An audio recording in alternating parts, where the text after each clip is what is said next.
درختوں کے پتے میں عجیب سی ہریالی آئی ہوئی تھی، ہوائیں اس قدر بہترین، اس قدر فرحت بخش، اتنی بہترین ہوا چل رہی تھی کہ ہر انسان کی کیفیت یہ ہوتی تھی کہ اس ہوا سے میں زیادہ سے زیادہ دیر تک لطف اندوز ہوتا رہوں۔ میرے دوستوں، میرے کلمہ شریک بھائیوں، نبی پاک صلی اللہ علیہ وسلم جب دنیا میں تشریف لائے، یقیناً آپ دیکھیں سارے نبیوں کے سردار ہیں، 1,24,000 کم و بیش انبیاء علیہ السلام دنیا میں تشریف لائے، مبعوث فرمائے گئے۔ سارے نبیوں کا مشن ایک،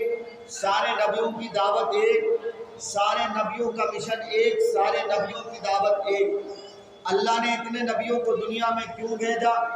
مقصد یہ کہ دنیا میں رہنے والوں کو یہ بتایا جا سکے کہ اے دنیا میں رہنے والے انسان، اے دنیا میں بسنے والے انسان، تمہیں اللہ نے کیوں پیدا کیا؟ اس کیوں کے مقصد کو بتانے کے لیے انبیاء علیہ السلام تشریف لائے۔ ہر نبی نے فرمایا انی لکم نذیر مبین۔ حضرت نوح علیہ السلام نے فرمایا، حضرت اسحاق علیہ السلام نے فرمایا، تمام انبیاء علیہ السلام کی دعوت تقریباً آپ کو قرآن میں جن نبیوں کا ذکر ملا ہے، وَإِلَىٰ عَادٍ وَإِلَىٰ ثَمُودَ، اس طرح کی آیتیں ملیں گی۔ حضرت نوح نے تو 950 سال تبلیغ فرمائی، اپنی قوم کے لوگوں کو نصیحت فرمائی۔ قوم کے کچھ لوگ تو دعوت قبول کیے، کچھ لوگوں نے تو ایمان قبول کیا، لیکن خود ان کا بیٹا ایمان قبول نہ کر سکا۔ معلوم یہ ہوا کہ یہ ایمان کی جو دولت ملا کرتی ہے، یہ بھی اللہ کے خاص کرم سے یہ دولت ملا کرتی۔ اسی لیے ہم سب کو چاہیے کہ جب بھی ہم کوئی بات کریں، کسی بات کی شروعات کریں، ہمیں اور آپ کو اللہ کے احسان و کرم کو بجا لانا چاہیے، کیونکہ اللہ ہی کے احسان و کرم سے ہم مسلمان ہیں۔ یاد رکھیں مسلمان ہونے کا مطلب کیا ہے۔ میں نے قرآن کریم کی آیت پڑھی، اسی مناسبت سے انشاءاللہ بات ہوگی، لیکن میں نے ربیع الاول کی مناسبت سے ایک دو باتیں کہنے کی کوشش کی ہے۔ تمام انبیاء علیہ السلام کا مشن کیا تھا؟ ایک اللہ کی طرف لوگوں کو بلانا،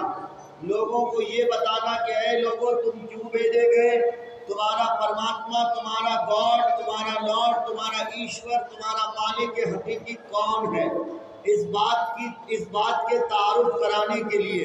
اس بات کو سمجھانے کے لیے۔ تو جن لوگوں نے انبیاء علیہ السلام کی بات تسلیم کی وہ ہدایت یافتہ کہلائے گئے۔ اللہ نے ان کے لیے قرآن کریم میں تعریف فرمائی، اللہ نے بشارت دی۔ لیکن میرے دوستوں، میرے کلمہ شریک بھائیوں، پھر جب باری آئی سارے نبیوں کے سردار کی، آپ صلی اللہ علیہ وسلم سے قبل حضرت عیسیٰ علیہ السلام تشریف لائے، اور عیسیٰ علیہ السلام کے آسمان دنیا پر رحلت فرما جانے کے بعد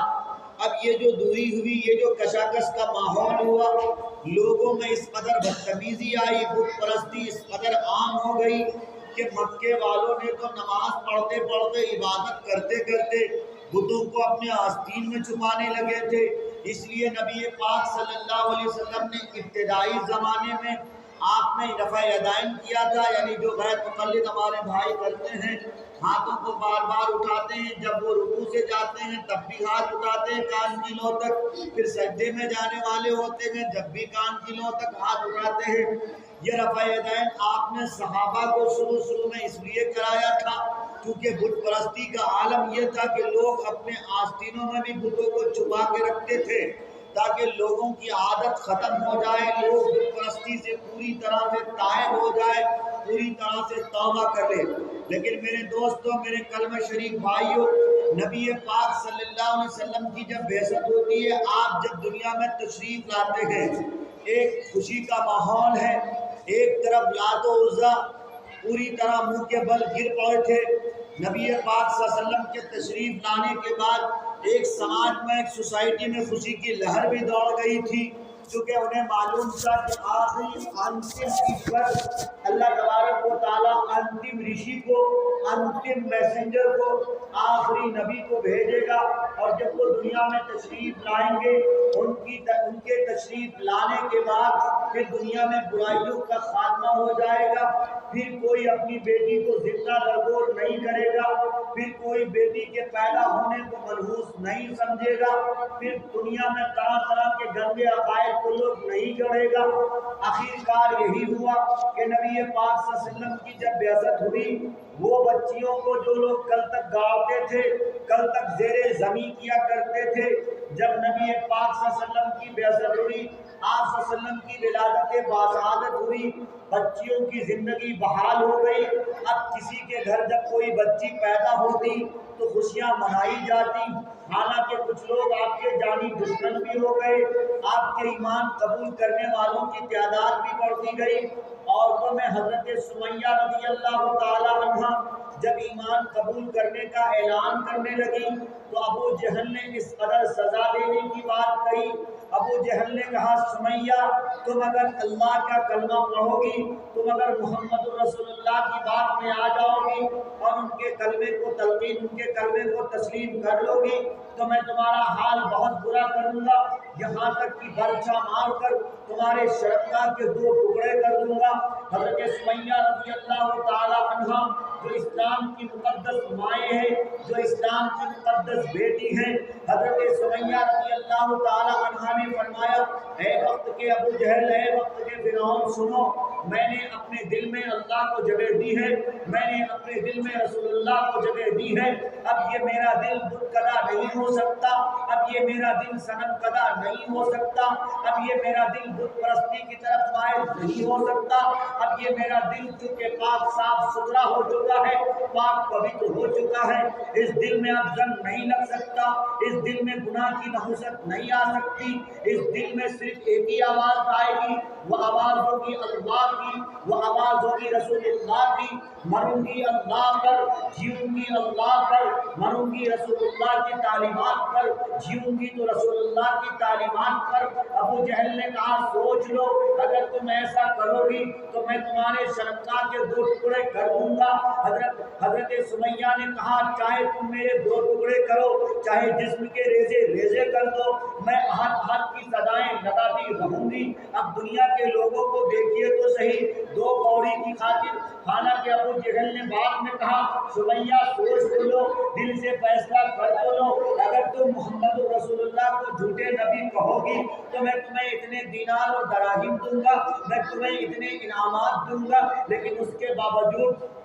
وہ دل بھی ایک دل تھا۔ ایمان کی کیفیت کیسی تھی، ایمان کی حرارت کیسی تھی، حضرت سمیہ ایمان کی لذت کو کس طرح محسوس کر پاتی تھی۔ حضرت سمیہ نے فرمایا اے ابو جہل یاد رکھو اور یہ بات کان کھول کر سن لو، اور اپنے چمچوں کو، اپنے چیلوں کو یہ بات بتا بھی دو کہ میں سمیہ، میں نے محمد رسول اللہ کا کلمہ پڑھ لیا ہے، میرے دل میں رسول نبوی کے عشق کے مہر لگ گئے ہیں، اس لیے اب میرے دل کو نبی کے محبت سے نہیں آزاد کر سکتے، میرے دل میں جو اللہ کی یاد بسی ہوئی ہے، اللہ تبارک و تعالیٰ کی وحدانیت نے گھر کر لیا ہے، اس وحدانیت کو تم الگ نہیں کر سکتے، میرے دل کی محبت کو نہیں چھین سکتے۔ بار بار ابو جہل نے تنبیہ کی، بار بار ڈرایا دھمکایا، کہا کہ تم کو تباہ کر دوں گا، تمہارے بیٹے کو تباہ کر دوں گا۔ حضرت عمار رضی اللہ عنہ انہی کے بیٹے تھے، حضرت یاسر ان کے شوہر تھے،